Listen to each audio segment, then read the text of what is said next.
Ça vous intéresse, vous, de savoir ce que racontent les images de Cinéo? L'univers dans lequel elles se déroulent, qui est Cinéo? Pourtant, l'épisode La valeur du parler a été explicite à ce sujet. Il faut écouter. Les images complètent l'ambiance. Est-il vraiment indispensable de sortir une encyclopédie du monde interne de Cinéo? Absolument pas. Son intérêt n'est pas là. Indiana Jones est intéressant par sa qualité de divertissement d'action-aventure. Aucun livre d'histoire lié à son contexte historique, les années 30 après la montée au pouvoir du parti nazi en Allemagne, ne saurait primer sur son récit et ses multiples rebondissements. Dans un film, la réalité interne de celui-ci et l'ensemble des règles qui le régissent s'appellent la diégèse. On admet d'office que raconter une histoire implique, comme dans un jeu, des règles qui permettent de donner de l'intérêt au tout.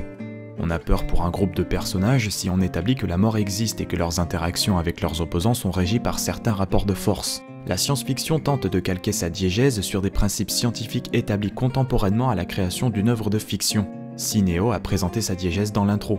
En revanche, lorsque l'on étend cette diégèse au domaine du fantastique, il faut établir autre chose que de simples règles d'interaction. Il faut poser un cadre spatio-temporel imaginaire, une nouvelle réalité régie par des êtres aux caractéristiques irréalistes, des noms de groupes, leurs motivations et parfois même une faune et une flore. Les joueurs connaissent probablement ce qui résume ces idées telles qu'appliquées au domaine du jeu vidéo ou du jeu de rôle sur table sous le nom de lore. Dans un ensemble d'histoires racontées à travers les médiums littéraires, romans comme bande dessinée, on parle plutôt d'univers. Au cinéma, on parle de background. Le propre du cinéma dans sa globalité est d'être un médium narratif. Il raconte une histoire, expose un récit.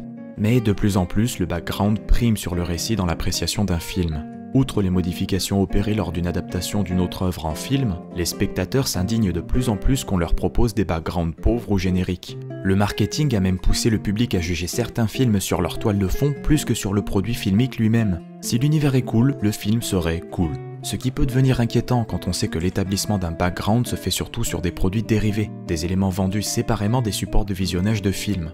Considération anti-mercantiliste mise à part, il est vrai que ce qui entoure les protagonistes peut donner un cachet et un ton à une histoire.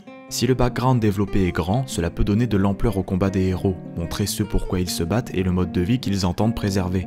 Mais savoir orthographier le nom d'un animal de compagnie exotique n'ajoutera rien à la qualité du film, surtout si la créature n'est mentionnée qu'oralement ou pire, montrée sans commentaire.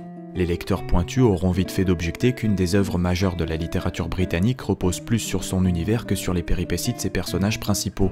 Le Seigneur des Anneaux de J.R.R. Tolkien est effectivement un exemple de développement d'univers fantastique. La trame principale des romans est très convenue. Un petit homme trouve un objet enchanté qui va servir à défaire le mal qui gangrène peu à peu son monde natal. Cependant, ce serait omettre que le but de Tolkien n'était ni plus ni moins que de donner une mythologie à l'Angleterre. Selon lui, c'était une des choses qu'il manquait à son pays pour en faire un peuple à la culture riche et vraiment porteuse de sens. Le but assumé n'était donc pas narratif, loin de là. Le Silmarillion est le cœur du projet de Tolkien, ce qu'il voulait faire avant toute chose. La trilogie de l'anneau n'a été écrite que pour satisfaire les lecteurs de Bilbo le Hobbit, qui réclamaient une suite à ses aventures, une obligation. Rien ne sert de surcharger un background si les récits qui y prennent place ne l'exploitent pas. Un vivier créatif est toujours un moyen, pas une fin. Une idée pour le plaisir de l'idée est vain. Il faut l'appliquer, s'en servir, l'illustrer, que ce soit dans une forme ou pour appuyer un fond. Alors elle complétera ce qui est raconté. Un grand univers coloré est vide s'il ne s'y passe rien. Il faut d'abord proposer une histoire qui ensuite sera magnifiée par un background. Les fables de La Fontaine n'ont pas à paraphraser les relations diplomatiques entre le peuple des chats, des belettes ou des petits lapins à travers un ouvrage supplémentaire. C'est là toute la substance du proverbe « Quand le sage désigne la lune, l'idiot regarde le doigt ». Mais puisque vous y tenez tant, mon personnage s'appelle Cinéo.